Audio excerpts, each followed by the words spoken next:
하나님의 선물을 받은 자라는 제목으로 잠시 말씀을 나누려고 합니다. 사울이 처음에 예수 믿는 사람들을 박해했습니다. 잡아 죽이고 잡으러 먼 곳까지 가서 잡아와서 그들을 박해하고, 왜냐하면 사울은 굉장히 율법에 열심이었던 사람이었거든요. 그런데 예수 그리스도를 믿는 사람들은 그 율법을 자꾸 어기는 거예요. 그 율법이 소용없다고 얘기하는 거죠. 그 율법보다 예수님께서 세우신 새로운 법이 훨씬 더 우위에 있다, 이렇게 생각을 하는 거예요. 그러니까 한마디로 말하면 우리 예전에 조선시대에 양반들이 있었어요. 그리고 이제 개화기가 되면서 양반과 그런 어떤 신분들이 철폐가 됐잖아요. 종이었던 사람이 이제 이 양반하고 똑같이 놀려고 하는 거야. 종이었던 사람이 양반보다 돈이 더 많으니까 양반보다 더 위에서 놀려고 했던 거예요. 주인이었던 사람보다 종이었던 사람이 더 위에서 놀려고 막 하니 그 주인 입장에서는 얼마나 꼴보기 싫었겠어요. 바로 그런 겁니다. 율법이라는 것은 유대인들에게 있어서 아주 절대적인 거거든요. 반드시 지켜야 되고 하나님께서 주신 율법이란 말이야. 하나님께서 주신 법이란 말이야. 근데 그걸 지켜야 되는데 예수라는 사람이 나타나서 그 율법보다 자기가 더 위에 있고 그 율법이 잘못됐다라고 자꾸 얘기를 하는 거예요. 잘못됐다기보다는 그 율법을 통해서 구원을 받을 수 없다라고 자꾸 얘기를 하니까 사울이 화가 난 거야. 자기는 율법에 아주 율법을 열심히 공부했던 사람인데 그런 말을 하니까 이제 그런 사람들을 잡아다가 자꾸 이제 고문을 하고 죽이고 하는 일들을 사울이 감당하게 되었다라는 것이죠. 그런데 그러던 차에 이제 빌립이라는 사람이 사마리아에 와서 복음을 전하게 되었습니다. 그런데 사실 이 복음이라고 하는 것은 이스라엘 사람들을 위해서 전해지는 것이 원칙이었어요. 왜냐하면 이스라엘 사람들이 하나님한테 선택받은 사람들이니까. 그래서 그 율법을 이스라엘 사람들만 가지고 있었던 거예요. 이스라엘 사람들만 그 율법을 지켰지 이방인들은 지키질 않았어요. 왜? 우리는 하나님께서 주신 법을 지키는 민족이니까 하나님의 백성이고 하나님의 사람이야, 이런 생각이 굉장히 강했단 말이에요. 근데 사마리아 사람들 같은 경우는 유대인이긴 하지만 다른 민족과 피가 섞인 사람들이야. 혼혈 민족이라고 보면 되는 거죠. 그러니까 순수한 유대 혈통을 가지고 있는 사람들이 볼 때는 그 사마리아인들이 탐탁치가 않은 거예요. 쟤네들은 이스라엘 사람들이 아니야, 이렇게 취급을 하는 거죠. 쟤네들은 율법을 지킬 가치도 없는 아이들이야, 이렇게 취급을 하는 거죠. 그런데 어느 날 빌립이 사마리아에 가서 복음을 전했는데 그 사마리아 성에도 복음이 전해지기 시작했어요. 그리고 그 사마리아 성에 자칭 시몬이라는 마술사가 한 명 있었는데 그 마술사는 아마 여러 가지 트릭을 통해서 사람들로 하여금 깜짝 놀라게 하고 자기가 그것을 다 행하는 것처럼, 진짜 그것을 행하는 것처럼 아주 이렇게 사람들에게 존경도 받고 그걸 통해서 돈도 벌고 하면서 아마 부귀영화를 누리면서 살고 있었겠지요.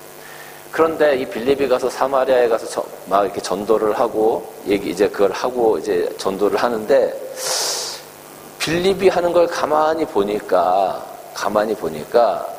자기가 했던 것하고는 뭐가 조금 다른 게 있어요. 자기가 하는 거는 마술은 트릭이거든요. 속임수인데 빌립이 하는 걸 보니까 트릭이 아닌 것 같아. 진짜 기도하니까 병도 낫고 무슨 표적도 나타나고 막 이상한 자기가 생각하지 못한 것들이 나타나는 거예요. 그러니까 이 시몬이 야, 이거 좀 이상하다. 내가 하는 것과는 다른 마술인 것 같은데 마술은 아닌 것 같아. 그러니까 빌립을 쫓아다니면서 빌립이 하는 것들을 관찰하게 된 거죠. 보게 된 거죠. 이제 그러던 차에 예루살렘에 있는 사도들에게 소문이 들리는 겁니다. 사마리아 사람들도 복음을 받게 되었다. 그러니까 사실 좀 이상한 거예요. 복음은 사실은 이스라엘 사람들을 위해서 주어진 거라고 생각했는데 사마리아 사람들도 복음을 받게 되고 이방인들과 같은 사마리아 사람들도 복음을 받게 되어지고 또 예수님 계실 때도 로마 사람 백부장 같은 사람들도 복음을 받게 되어지고 이제 이런 일들이 생기다 보니까 이 복음이 우리 이스라엘에게만 국한된 것이 아니라 다른 사람들, 이방 민족들에게도 복음이 증거되어야 된다라는 것들을 아마 이 사도들이 깨달았었던 것 같아요. 그래서 사마리아로 이 사도들이 2명을 보내게 되어집니다. 사도들이 가서 이제 베드로가 가서 그곳에 가서 말씀을 전하는데 그때까지만 해도 그 당시에 빌립이 기적도 행하고 표적도 행했지만 성령의 역사가 없었어요. 성령을 받지 못한 상태였어요. 그러니까 예수를 믿어, 예수를 알아, 기도를 하면 표적도 나타나는데 그들 마음 가운데 성령께서 임하시지 않으니까 정말로 성령께서 하시는 그 뜨거운 역사들, 성령께서 주시는 그 뜨거운 소망들, 성령께서 주시는 정말로 그 뜨거운 기도를 할 수 있는 그 마음이 아직 사마리아 사람들에게는 없었다 이거예요. 그런데 이제 베드로가 가서 기도를 하고 막 하다 보니까 성령께서 막 임하기 시작하는 거예요. 그 사마리아 사람들 마음 가운데. 그 심령들 가운데 베드로가 기도할 때 성령이 막 임하는 것들을 보니까 이 마술사 시몬이 이제 진짜구나. 이거 뭔가 다르구나. 그래서 이 마술사 시몬이 가서 돈을 들여서 나로 하여금 나도 당신처럼 기도하면 성령이 임할 수 있도록 나에게도 이런 능력을 좀 달라고 그렇게 얘기를 하는 거죠. 그때 이 시몬 베드로가 네가 하나님의 선물을 돈으로 살 줄로 알았냐? 네 마음이 악하다. 네가 돈으로 그걸 살려고 했으니 돈으로 네가 망할 거다. 하니까 이 시몬이 두려운 거죠.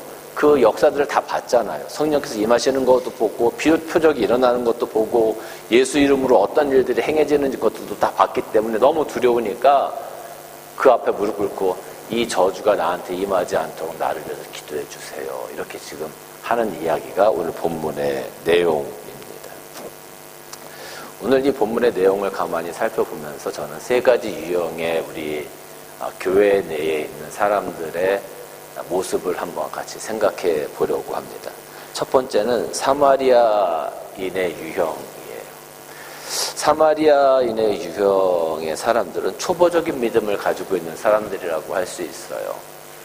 그러니까 하나님 앞에 나와 교회는 나오지만 하나님의 은혜를 경험해 보지 못한 사람들이라고 할 수 있겠죠.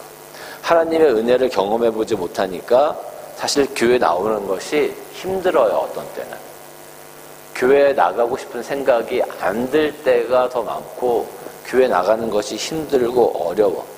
그리고 어린아이와 같은 믿음이 있으니까 이 연약한 믿음을 가지고 지키려고 막 애를 쓰는데 그게 잘 안 돼.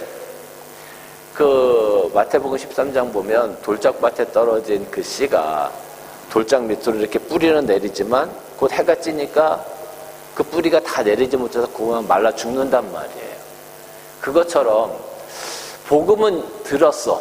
그런데 그 복음이 뿌리 내리고 잎이 나고 열매 맺어지기까지가 힘든데 그렇게까지 가지를 못하는 거예요. 초보적인 믿음을 가지고 있으니까 힘들어. 그러니까 조금만 힘들면 믿음을 떠날 수밖에 없는 그런 사람들이라고 할 수 있는 거죠. 여러분, 이런 사람들이 교회에 와서 하는 행동을 가만히 보면 2가지 특징이 있는데, 하나는 시계를 자주 봐. 시계를 자주 봐. 예배 언제 끝나나? 아직 끝날 때 모른다. 2번째는요, 예배를 드리는데 주보를 자꾸 봐. 예배 안 드리고 주보를 자꾸 봐. 뭐가 있나? 이 초보적인 믿음을 가지신 분들의 2가지 특징이 그거야. 시계를 자주 보고 주보를 자주 보고. 그래서 우리가 이렇게 일주일에 한 번 예배 드리는 것도 힘들어하고 또 일주일에 한 번 예배 드리는 것으로 내가 할 일을 다 했다고 생각하고 그런 초보적인 믿음을 가지신 분들이 바로 이 사마리아인들과 같은 신앙의 유형을 가지고 있는 사람들이다라고 할 수 있는 거죠. 전적으로 하나님을 의뢰하기보다는 자기 생각을 더 많이 의뢰하고, 전적으로 하나님을 의지하기보다는 내가 하고 싶은 것을 먼저 하고 싶어 하는 사람들, 그런 사람들이 바로 이 사마리아 유형의 사람들이라고 할 수 있어요. 그런데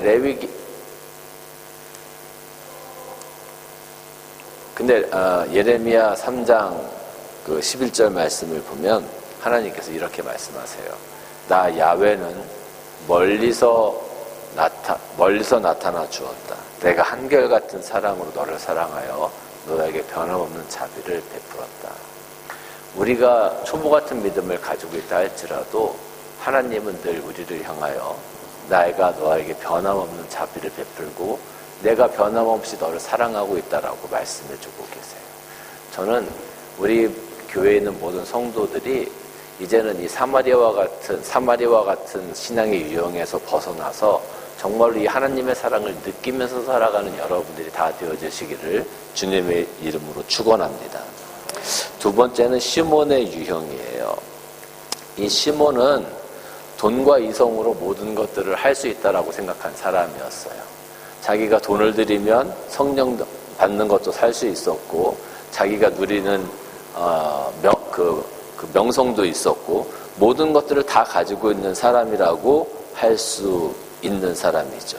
어떻게 보면 굉장히 교회에서도 이런 사람들이 많이 있어요. 교회에서도 여러분, 제가 한 번씩 이런 질문을 합니다. 교회에서 장로가 되려면 제일 처음에 뭐가 필요할까요? 교회에서 장로님으로 세워지려면 뭐가 필요할까요?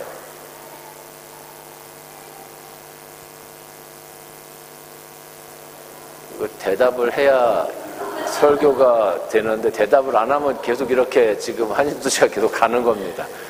장로님이 되려면 뭐가 필요할까요? 제가 이 재직들 교육하면서 장로님 되려면 뭐가 필요합니까? 그러면 한 80%는 돈이 필요하다고 얘기해요. 돈. 나머지 한 20% 정도는 믿음 뭐 이렇게 얘기해요. 근데 저는 장로님이 되시기 위해서는 100% 믿음이 필요하다고 생각합니다. 돈 있으면 좋죠. 돈으로 많은 것들을 장로님들이 도울 수 있고 교회가 세워져 갈 수 있고 좋아요. 그런데 하나님의 일은 돈으로 하는 게 아니에요. 하나님의 일은 믿음으로 하는 겁니다. 믿음으로.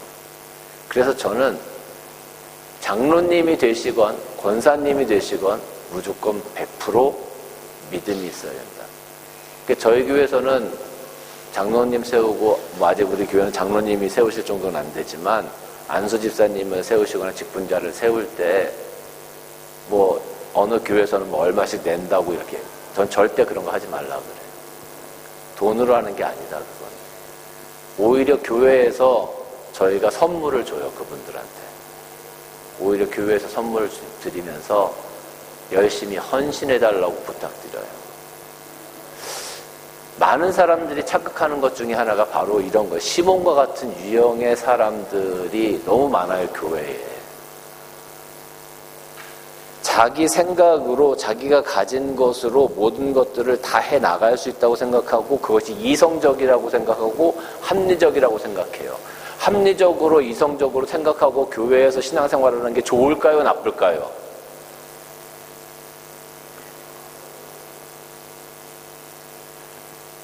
이것도 대답이 있어야 나가는데 교회에서 합리적으로 이성적으로 신앙생활 하는 거 좋을까요, 나쁠까요? 좋아요. 좋잖아요. 합리적으로 하는 거 나쁘지 않아요. 그런데 여러분, 한번 가만히 생각해 보세요. 서양에 있는 교회들이 우리 한국 사람들보다, 서양 사람들이 우리 한국 사람들보다 더 합리적이고 이성적일까요? 아니면 감정적일까요? 보통 이성적이에요. 그런데 그 이성적이고 합리적인 사람들이 지켜왔던 교회들이 지금 다 어떻게 됐어요?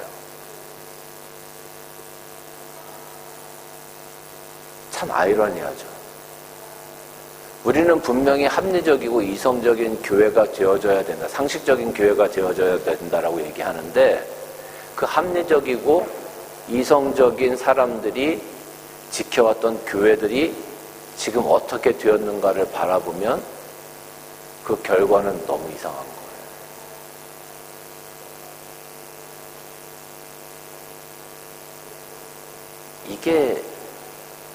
이게 다른 거예요. 합리적이고 이성적으로 교회를 운영하고 재정적으로 잘 운영을 했지만 그 안에 믿음이 없으면 그건 더 이상 교회가 아니라는 거예요.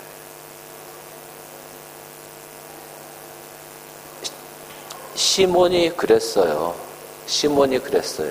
자기의 고집과 자기가 가지고 있는 고정관념 때문에 자기가 원하는 방식으로 하나님의 일을 하려고 했어요.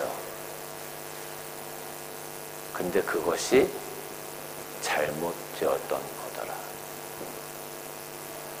하나님의 일은 돈으로 하는 것도 아니고 내 열심으로 하는 것도 아니고 내가 하고 싶다고 하는 것도 아니고 하나님께서 주시는 그 믿음, 하나님께서 주시는 그 선물, 그 성령의 역사로 해나가야 교회가 세워지는 겁니다.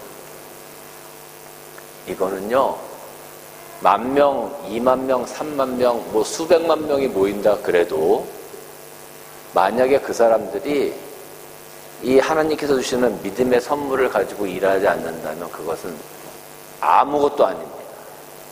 그런데 1명, 2명, 10명이 모인다 하더라도 하나님께서 주신 믿음으로 우리가 세워져 나가려고 노력하고 오늘 영적인 싸움을 해 나간다면 그것이 하나님께서 원하시는 교회의 모습이라는 거예요. 근데 오늘날 많은 사람들은 이 시몬처럼 자기가 가지고 있는 것으로 모든 것을 하려고 그래요. 교회 내에서 자기가 가진 것으로 교회를 움직이려고 하고 자기가 가진 것으로 교회를 만들어 가려고 하고 그런 사람들이 얼마나 많은지 몰라요. 교회 내에서 비즈니스 하시는 분들도 많고 어떤 분들 그런 얘기 하시더라고요. 자기는 비즈니스를 하기 때문에 큰 교회를 가야 된대요. 작은 교회는 못 간다는 거예요. 사람 많은 데 가야 된다는 거예요. 사랑하는 성도 여러분, 전 여러분들이 정말로 믿음 가운데 세워져 가시기를 주님의 이름으로 축원합니다. 세 번째는 하나님으로부터 선물을 받은 자의 유형입니다. 여러분, 하나님의 선물은 뭘까요? 오늘 여기 말씀 보면 하나님께서 선물로 주신 것이 바로 성령의 능력이에요. 성령의 능력이 있는 사람들은 하나님의 선물을 내가 마음에 맡고 내가 성령의 능력이 있어. 그리고 성령의 열심이 있어. 성령의 뜨거움이 있어. 성령께서 나를 기도하게 하셔. 성령께서 나를 움직이셔서 하나님의 뜻을 행하게 하셔. 여러분, 그런 마음을 가지고 우리가 이 땅에서 살아간다고 하면 우리가 얼마나 행복하겠습니까? 그렇죠? 또 내 마음 가운데 하나님께서 주신 믿음의 선물이 있어서 그것을 바라보면서 내가 오늘도 하늘의 소망을 가지고 살아갈 수 있어. 그 오늘의 삶이 조금 힘들어도 오늘 내가 정말 최선을 다해서 살아갈 수 있을 것 같아요. 사단이 나를 공격한다고 해도 정말로 내 안에 성령께서 역사하시고 내가 저 천국에 대한 소망에 대한 믿음이 있으면 내가 정말 최선을 다해서 살아나갈 수 있을 것 같아요. 이게 우리 삶 가운데서 매일매일 오는 도전인 거예요. 이 매일매일의 도전을 하루하루 이겨나가는 것이 그리스도인들의 삶인 거예요. 이 매일매일의 도전 가운데 때로는 깨지기도 하고 넘어지기도 하고 좌절하기도 하지만 결국은 하나님께서 우리들의 손을 붙잡아 일으키셔서 그래도 앞으로 가야 된다라고 말씀하시는 것이 그리스도인들의 삶인 거예요. 근데 우리는 그렇게 살아가는 게 힘이 드니까 그냥 포기를 하고 싶은 거죠. 근데 여러분, 포기하면 안 됩니다. 오늘 내가 하나님께서 주신 믿음으로 성령으로 오늘 하루를 승리하고 야, 잠잘 때 뿌듯하게. 그래, 오늘 나한테 이런 일이 있었는데 내가 정말 하나님 말씀대로 내가 정말 뭐 잘한 것 같아. 그런 뿌듯한 마음으로 잠자리에 들 수 있는 그런 하루. 또 어떤 때는 오늘 이런 일이 있었는데 내가 진짜 그렇게 하지 말았어야 되는데 하나님께서 별로 기뻐하실 것 같지 않을 것 같은데 내가 정말 실수한 것 같네. 하나님, 내일은 내가 이겨낼 수 있도록 하나님 도와주세요. 라고 기도할 수 있는 마음. 그것이 바로 하나님의 선물을 받은 사람들의 삶의 모습인 거예요. 하나님께서 이 땅에 주신 가장 큰 선물이 하나 있습니다. 여러분, 그게 뭔지 아세요? 바로 예수 그리스도이세요. 아기 예수 그리스도를 이 땅에 보내셔서 십자가에 달려 돌아가게 하심으로 우리의 죄를 다 사해 주시고 우리를 자녀 삼으시고 아들 삼으시고 백성 삼으시고 오늘처럼 살아가게 하셨어요. 이제 그 아기 예수 탄생하신 그 탄생일이 12월 25일 바로 며칠 남지 않았습니다. 하나님께서 주신 가장 큰 선물, 그 선물, 아기 예수님의 그 탄생하심의 그 기쁨, 그 오심, 그리고 그분의 사역을 여러분 가슴에 다 품어가시는 귀한 한 주간 되시기를 주님의 이름으로 간절히 축원합니다. 기도하겠습니다. 주님, 감사합니다. 오늘 말씀 가운데 하나님께서 주신 은혜로 우리의 마음을 채워주시니 감사합니다. 부족한 종이 말씀 전했지만 이 말씀 가운데 하나님께서 주신 은혜가 있기를 원합니다. 하나님께서 준비하신 은혜로 저들의 마음을 가득 채워 주옵소서. 이제는 우리 구주 예수 그리스도의 은혜와 하나님 아버지의 넓으신 사랑하심과 성령님의 역사하심이 아기 예수님의 오심의 선물로 가득 채워져 우리들의 심령이 믿음 가운데 세워져 가기를 소원하는 여기 고개 숙인 주의 거룩한 백성들 머리 위에 이제부터 영원토록 함께 있을지어다. 아멘.